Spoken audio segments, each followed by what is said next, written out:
Muy buenos días amigos, sábado 22 de febrero del 2025, una edición más de Pico a Pico. Sus amigas Rosa Bartra y Mónica Yaya los saludan con cariño un sábado más para comentar la coyuntura política de la semana. Mónica, muy buenos días, ¿cómo estás? Buenos días, mi querida Rosa. Estoy en primer lugar muy apenada por lo que ha sucedido en Trujillo, la situación, la tragedia de la caída del techo en el patio de comidas de Real Plaza nos debe llevar a reflexionar sobre lo mal que estamos haciendo las cosas, ¿no? Como a veces el aparente desarrollo económico no contempla la necesidad de poner al ser humano, su vida, su seguridad en primer lugar.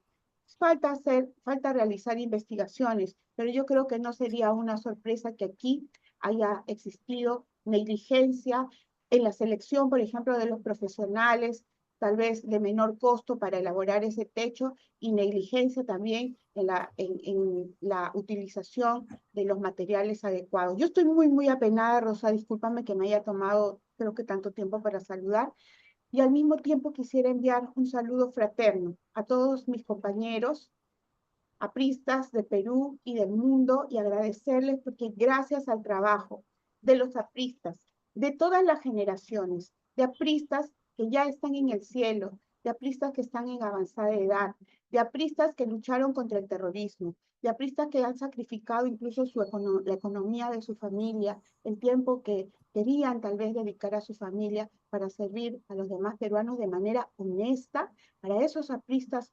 honestos, les envío un gran abrazo y sobre todo un abrazo mucho más fuerte a mis compañeros de Trujillo que han suspendido la conmemoración, la celebración por el natalicio de Víctor Raúl Aya de la Torre que iba a ser hoy día por la tragedia sucedida en Trujillo. Yo los abrazo a todos y les agradezco a los apristas de todas las generaciones e incluso a los que están por venir, porque gracias a ellos y a su trabajo anónimo, el APRA sigue viviendo y el APRA como ideología nunca morirá, porque siempre habrá alguien a quien servir.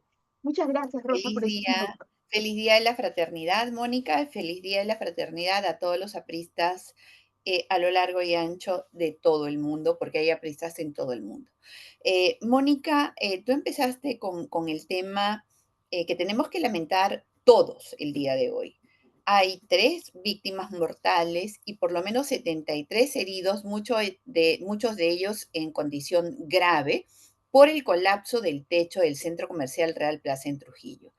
Realmente es una noticia terrible, Mónica. Terrible no solamente por lo que significa la pérdida de vidas humanas, los heridos, la conmoción, todos estos hogares ahora en desgracia.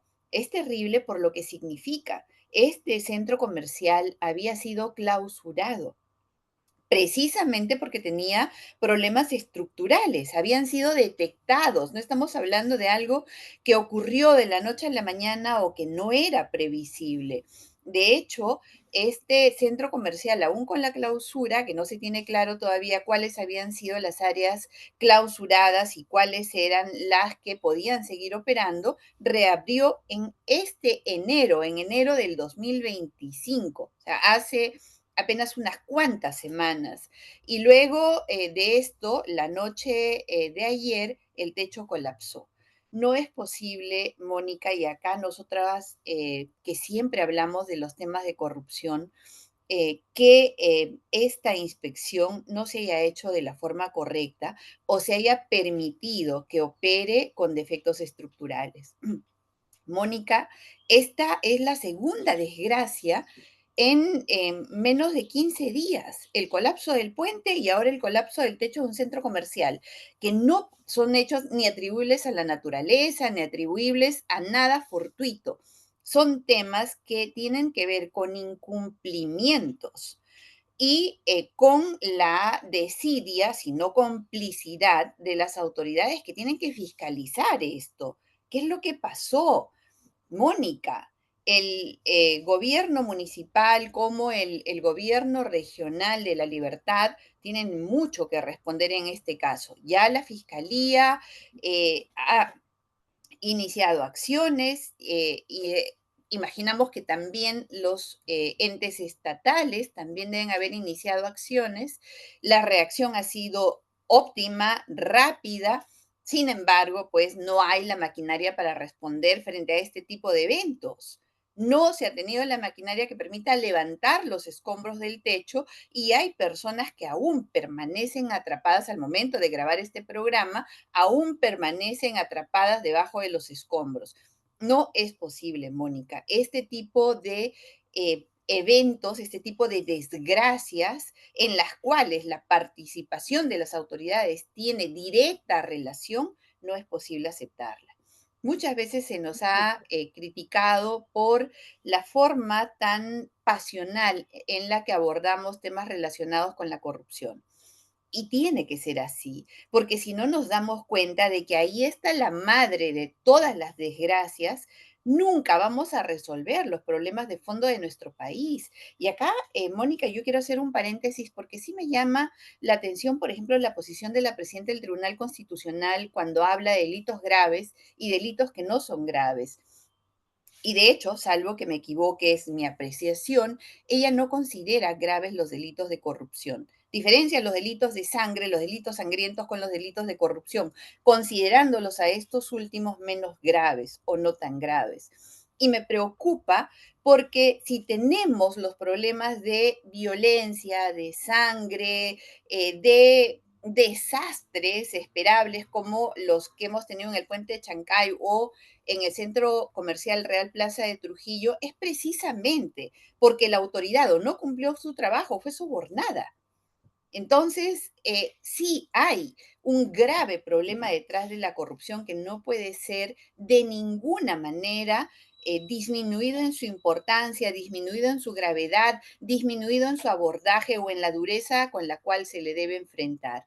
No debemos permitir excesos, de acuerdo, en ningún espacio, pero flexibilizar aquellos delitos que son graves para pasarlos a una categoría más leve de tratamiento diferenciado y por lo tanto mucho más suave, creo que no es un camino para acabar con los peores problemas que tiene nuestro país. Efectivamente, Rosa, en estos momentos hay un niño de 8 años atrapado. Es lamentable, muy triste la noticia sobre este niño que en estos momentos no puede ser rescatado porque sus piernitas están aprisionadas por el material del techo que se ha caído, ¿no? Y tienes razón, Rosa, cuando se solivianta, cuando se relativiza, cuando se relaja la lucha contra la corrupción, lo que se está haciendo es afectar, perjudicar la vigencia de los derechos humanos. Mira, lo hemos visto en el caso de Jaliwarma, por ejemplo, en donde hay corrupción todavía allí por revelar, porque es muchas veces conocida, pero está, pues son secretos a voces, ¿no? Que ha dañado también, no se sabe, no hay un registro del perjuicio que puede haber causado en los niños que han consumido carne supuestamente contaminada en Jaliwarma. No pasó nada, Rosa, no pasa nada. Es como si, a veces siento como si para las autoridades y para algunos líderes políticos, la vida de los peruanos no tuviera el valor que en otros países se da a la vida de sus ciudadanos. Mira lo que sucedió en Utopía. Los verdaderos responsables siguieron gozando de libertad. Los accionistas de la empresa responsable de las muertes en Utopía hace tantos años, pues, están gozando en estos momentos de libertad. Y no solamente nos referimos a casos de tragedias que suceden como en Utopía, por ejemplo, en un sector, digamos, de mediana economía, como los jóvenes que fallecieron en Utopía. Hablamos también, por ejemplo, de esos jóvenes que fallecieron durante la época de la pandemia en esta discoteca de los Olivos, Tomás Restobar se llamaba, ¿verdad?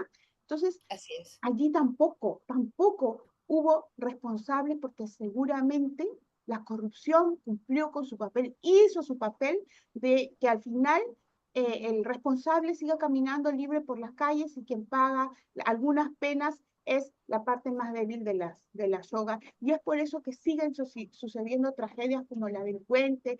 El mes pasado también una nave en uno de los ríos de nuestro país tuvo un accidente, hubo fallecidos, hubo personas desaparecidas. Todos los meses hay muertes en las La carreteras desgracia. de Perú porque las autoridades no cumplen con su papel, porque como tú dices, reciben sobornos y esa es la verdad, Rosa. Entonces, cuando se apaña la corrupción, cuando no se lucha contra ella con la pasión con la que luchamos tú y yo, Rosa, lo que se está haciendo es restar importancia, perjudicar y atropellar los derechos humanos de los peruanos. Yo hoy día creo que Lamentablemente, me nota la tristeza, yo estoy muy triste por lo que ha sucedido en Trujillo y la tristeza para mí es mucho más grande cuando los perjudicados son niños, nuestros angelitos. Es algo que a mí me toca, duele mucho. efectivamente, Mónica, y nuestras más sentidas condolencias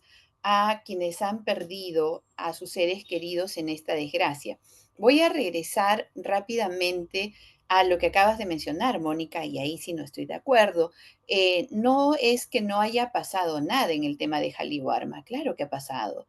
A uno de ellos lo nombraron vocero presidencial y al otro, que ha sido ministro, están a punto de mandarlo al Vaticano como embajador. Así que no solamente no ha pasado nada, sino que Te los doy la han razón, te premiado. doy la razón, te doy la razón, Rosa. Los han premiado. Es realmente de una dimensión tan escandalosa que parece surrealista. Mónica, en el Congreso esta semana sesionó la comisión permanente y han aprobado un informe que determina la inhabilitación del expresidente transitorio, del expresidente del proceso complementario Francisco Sagasti. Lo están inhabilitando por 10 años. ¿Por qué es esta inhabilitación? Porque mientras él fue presidente de la República, mientras fue encargado del despacho presidencial, que es lo más preciso, pasó al retiro a 3 tenientes generales y a 16 generales de la Policía Nacional. 13 más, 16 más 3, 19. Se bajó a 19 generales y tenientes generales de la Policía Nacional para poner al que le parecía adecuado como comandante general de la Policía Nacional. Vulneró la ley que establece la forma en la cual se accede a la comandancia general y con una podadora, con un machete, se voló a 19 altos oficiales de la Policía Nacional. ¿Lo hizo solo? No. Lo hizo junto con sus exministros del Interior, Rubén Vargas y José Éliche. Entonces, ambos o los tres están ahorita con un informe aprobado que deberá ser ratificado por el Pleno de la República, por el Pleno del Congreso de la República, y finalmente determinarán la aprobación o no de este informe, pero todo camina a que va a ser aprobado. Sagasti ha salido a decir que él no va a ser candidato, que ya está muy mayor, que los años y tal, como para hacer ver de que esta inhabilitación tendría un objetivo de anularlo políticamente en una candidatura, pero no es cierto. No es cierto. Lo que él hizo es una infracción constitucional, él actuó en contra de la ley y en contra de la Constitución y esto tiene sus consecuencias. Y creo que deja un mensaje claro para todos aquellos que abusan del poder porque creen que nunca les va a pasar nada. No, señor, en nuestro país sí les pasa. Sobre todo a los más altos mandatarios. Hay una tradición en la justicia peruana que no le perdona precisamente a los más altos. Así que vamos a esperar, Mónica, a ver qué pasa con Francisco Sagasti, con José Éliche y con Rubén Vargas cuando el Pleno, el Congreso retorne del periodo que tiene de receso y finalmente en el Pleno se puedan ratificar esta y otras inhabilitaciones. Tu comentario. Efectivamente, Rosa, si bien yo creo que el Congreso tiene que dar muestras de imparcialidad y que no solamente inhabilita a quienes no son de su simpatía, es evidente que Sagasti no es de la simpatía del Congreso, yo creo que el Congreso tiene que dar muestras de que esta misma exigencia de respeto a la Constitución se presenta ante Sagasti, ante otras personas que hayan ejercido el máximo cargo ejecutivo en el país, ¿no? Porque en el caso de Dina Boluarte hay algunas denuncias que han sido archivadas dentro del Congreso de la República, siendo desde mi punto de vista políticamente evidente que ella no solamente tenga que rendir cuentas ante el Congreso, sino que debería ser iniciada la investigación, no la acusación, la investigación correspondiente en el Poder Judicial. Pero yo creo que el señor Francisco Sagasti merece mucho más que una inhabilitación solamente por este caso. Ojo, yo me solidarizo con los policías, con los tenientes y con los tenientes generales que han sido afectados por el señor Sagasti, porque él en primer lugar, como tú has dicho, abusó de su poder. La acusación que tiene por infracción constitucional es por haber precisamente abusado del poder, porque él ha creído que como presidente de la República era todopoderoso y ha olvidado que el poder emana verdaderamente del pueblo, ¿no? Y lo que tenía que aplicar era el procedimiento establecido en las normas legales aprobadas por los representantes del pueblo. Lo que hizo el señor Sagasti con estos tenientes generales es atropellar, pasar por alto el debido proceso que debía garantizar que estos oficiales de la Policía Nacional del Perú sean realmente procesados, otorgándoles todas las garantías para que ellos brinden sus descargos, ¿no? Sean procesados administrativamente, hablo, ¿no? Para que ellos brinden todos los descargos en ejercicio de su derecho de defensa. El señor Sagasti dice que esos policías estaban 15 de los 19 destituidos, estaban siendo sujetos a procesos judiciales, creo que por actos de corrupción. Bueno, pero es que esos procesos judiciales, que se sepa, no habían terminado, tenían Así denuncias. es. ¿Y acaso los que Así él es. puso Él está está, realmente pateando la presunción de está, inocencia, que es un derecho así fundamental. es, O sea, para él ya eran así es? ¿Y culpables. acaso los oficiales que él puso en reemplazo de los destituidos no tenían denuncias? ¿Acaso todos los que él puso no tenían denuncias por abuso de autoridad, no tenían denuncias incluso por actos de corrupción? Entonces aquí el señor Sagasti no solamente ha abusado efectivamente del poder, sino que además está tratando de mentirnos nuevamente a los peruanos como nos ha mentido en otras cosas. Rosa, en algún momento conversaremos sobre los permisos que él ha dado, que dio cuando era presidente de la República, la empresa Costco Shipping, para que avance en su objetivo de apoderarse prácticamente de un terreno en Chancay, en donde ha construido el famoso puerto de Chancay como si fuera una obra 100% privada. Ya hablaremos sobre eso. En Por conclusión, supuesto, Mónica. en Hay conclusión, sí, yo creo que la inhabilitación en este caso es justa para el señor Sagasti. correcto. Mónica, para cerrar, porque el tiempo nos está quedando pequeño, ya se publicó el cronograma electoral. Ya con esto prácticamente se gatillan las elecciones generales del 2026. Y hay hitos en el corto tiempo que nos queda que son importantes y que hay que empezar a tomar nota, como por ejemplo la fecha máxima para que se establezcan las alianzas electorales.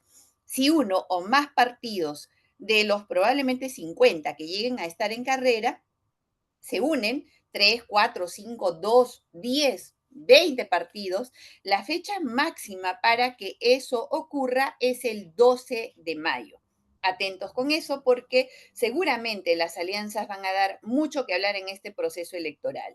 ¿Qué otra fecha es importante? En julio, el 3 de julio, es la fecha límite para presentar las listas de candidatos a las elecciones internas. Es decir, quienes aspiren a ser presidentes o vicepresidentes o quienes aspiren a ser senadores, ya sea regionales o nacionales, o diputados o parlamentarios andinos, los que están afiliados a los partidos que conformen la alianza deben estar previamente inscritos hasta el 3 de julio. Prácticamente, Mónica, es un plazo bastante pequeño, así que esto creo que activa bastante la dinámica electoral.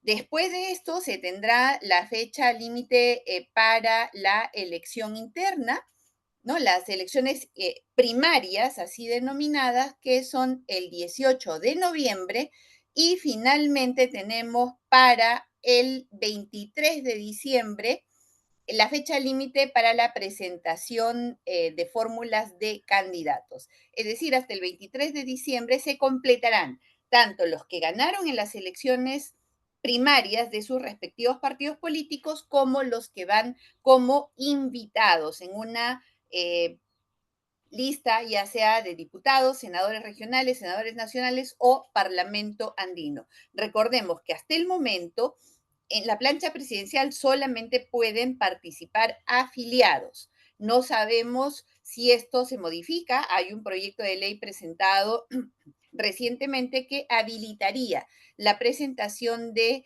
no afiliados en la plancha presidencial, pero es algo que todavía no ha ocurrido. De momento, estos son los hitos. Atentos y seguramente vamos a tener mucho para comentar a lo largo de estos meses. En el siguiente programa vamos a tratar no solamente este cronograma, sino también la ley que ha instaurado la Cámara de Diputados y la Cámara de Senadores. Mónica, por ahora el tiempo nos ha quedado pequeñísimo.